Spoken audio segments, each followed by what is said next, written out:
گزرتے ہیں شیطان راستہ بدل دیتا ہے. عمر جس راستے سے گزرتے ہیں شیطان اپنا راستہ بدل دیتا ہے. آپ ان کی عظمت کو پہچانیں، اور چند منٹوں میں جو میں آپ کو بتانے جا رہا ہوں ان کی عظمت کے بارے میں ہی بتاؤں گا کہ حضور صلی اللہ علیہ وسلم ارشاد فرماتے ہیں کہ عمر جب بھی بولتے ہیں تو حق بولتے ہیں. اللہ تعالیٰ نے تیسری حدیث سے اللہ نے عمر کی زبان پہ حق کو جاری فرما دیا. اور یہ ایسے تھے کہ جب اسلام نہیں لائے تھے مسلمانوں کے سخت دشمن تھے. مسلمان کھل کر نہ مسجد حرم میں نہ آ سکتے تھے، نہ کھل کر نماز پڑھ سکتے تھے، نہ اذان دے سکتے تھے.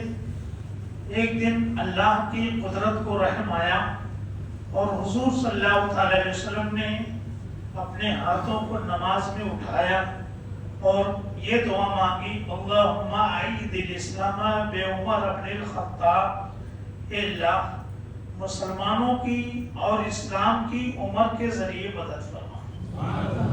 یہ دعا مانگنے والا کون ہے؟ جو انگلی سے اشارہ فرما دے تو چاند کے 2 ٹکڑے ہو جائیں، جو اشارہ فرما دے تو ڈوبا ہوا سورج پلٹ آئے. وہ اللہ کی بارگاہ میں ہاتھ اٹھا رہے ہیں، میرے مولا عمر اپنے خطاب کے ذریعے اسلام کو تقویت عطا فرما. اور کہتے ہیں نا کہ تمہارے منہ سے جو نکلی وہ بات ہو کے رہی، تمہارے منہ سے جو نکلی وہ بات ہو کے رہی. اجابت نے جھک کر گلے سے لگایا بڑی ناز سے جب دعائے محمد صلی اللہ علیہ وسلم. حضور نے دعا مانگی اور دعا کا اثر کیسے ہوا؟ کفار مکہ نے میٹنگ بلائی کہ محمد عربی کا دین بڑھتا جا رہا ہے. مختصر میں سماعت فرمائیں.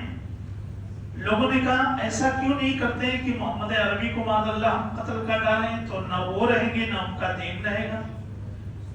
اتنے بڑے بڑے کفار مکہ بیٹھے ہوئے تھے جو مسلمانوں کو ستاتے تھے، قتل کرنے والے تھے. ان تمام میں کسی کی ہمت نہیں ہوئی کہ میں کہہ دوں کہ میں حضور کا سر قلم کرنے جاؤں گا. حضرت عمر ابن خطاب اس محفل میں کھڑے ہو گئے. کیوں جانتے ہیں؟ اس لیے کہ حضور نے ان کے بارے میں دعا مانگی تھی. حضور نے ان کے بارے میں دعا مانگی تھی اور وہ کھڑے ہوئے کہا یہ کام میں کر دیتا ہوں. نکلے ننگی تلوار لے کر کے اور جا رہے ہیں. راستے میں حضرت نعیم ابن عبداللہ ملے اور کہا عمر کہاں جا رہے ہو؟ بہت جلال میں. کہا آج تو اسلام اور بانی اسلام کا سر قلم کرنے جا رہا ہوں. نہ وہ رہیں گے نہ اسلام رہے گا، نہ ہمارے بتوں کو کوئی برا بھلا کہنے والا ہوگا. کہا اگر آپ بانی اسلام کا سر قلم کرنے جا رہے ہو تو اپنے گھر چلے جاؤ، پہلے اپنے گھر سے شروعات کرو. تمہارے بہن بھائی مسلمان ہو چکے ہیں، تمہارے گھر میں اسلام آ چکا ہے اور تم کہہ رہے ہو میں جا رہا ہوں بانی اسلام کو قتل کرنے کے لیے.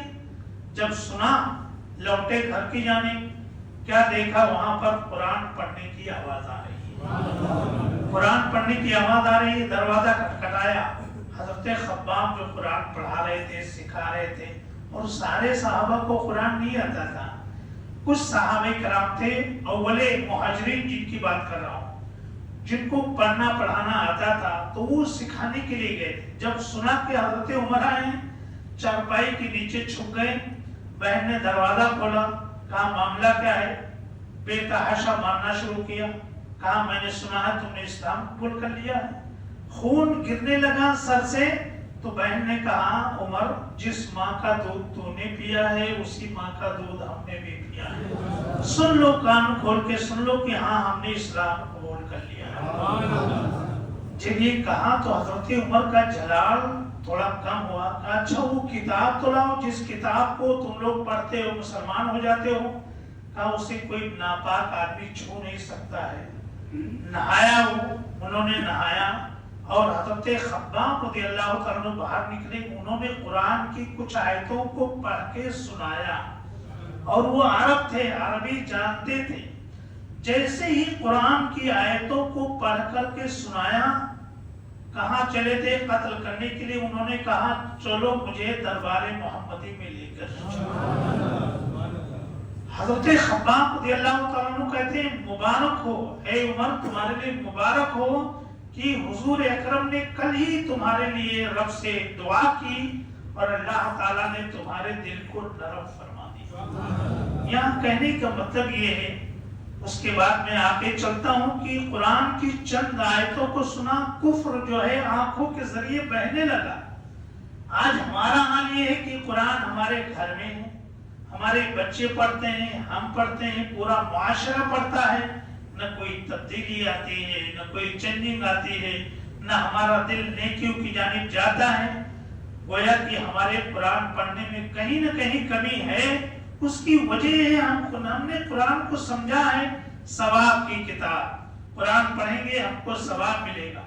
قرآن یقیناً ثواب کی کتاب ہے، ہر حرف پر اللہ نے 10 نیکی کا وعدہ فرمایا، اس میں کوئی شک نہیں، لیکن یہ ضابطۂ زندگی ہے۔ اسی قرآن میں یہ سب کچھ ہے، ہمیں رہنا کیسے ہے، ہمیں جینا کیسے ہے، ہمیں مرنا کیسے ہے، طرز زندگی ہماری کیسی ہونی چاہیے، ہمیں کھانا کیا ہے، کیا نہیں کھانا ہے، پڑوسیوں کے ساتھ ہمارا سلوک کیا ہونا چاہیے، ماں باپ کے ساتھ کیسے زندگی گزارنا ہے، بچوں کو والدین کے ساتھ کون سا فارمولہ اپنانا ہے کہ والدین بھی راضی ہو جائیں اور دنیا میں زندگی گزاریں۔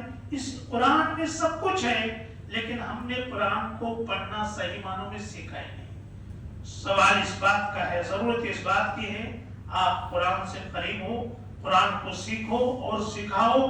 میرے آقا نے فرمایا خیرکم من تعلم القرآن وعلمہ، تم میں سب سے بہتر آدمی دنیا کا وہ ہے، چاہے عزت کے حساب سے کہہ لو، چاہے عظمت مرتبے کے حساب سے۔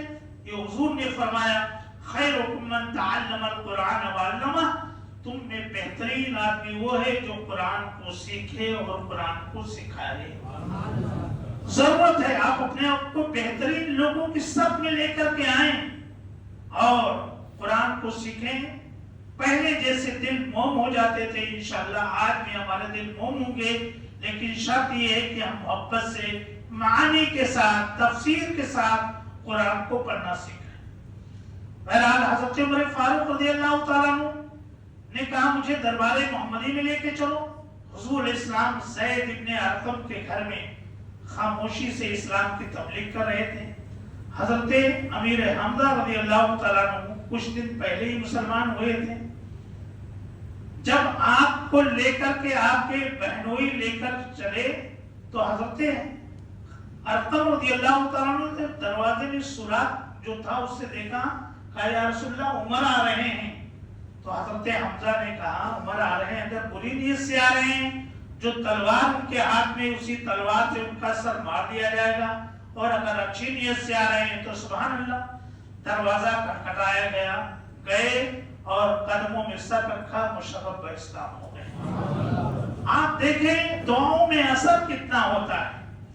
کہاں آدمی چلا قتل کرنے کے لیے، کہاں پوری جماعت نے بھیجا تھا، ہماری جماعت کا سب سے بڑا شہسوار آدمی، بہادر آدمی گردن لے کے یہ ضرور آئے گا، لیکن حضور اسلام کی دعاؤں میں اللہ نے وہ اثر رکھا ہے جس کے لیے آپ نے دعا فرما دی، اللہ نے ان کی زندگی کو بدل دیا۔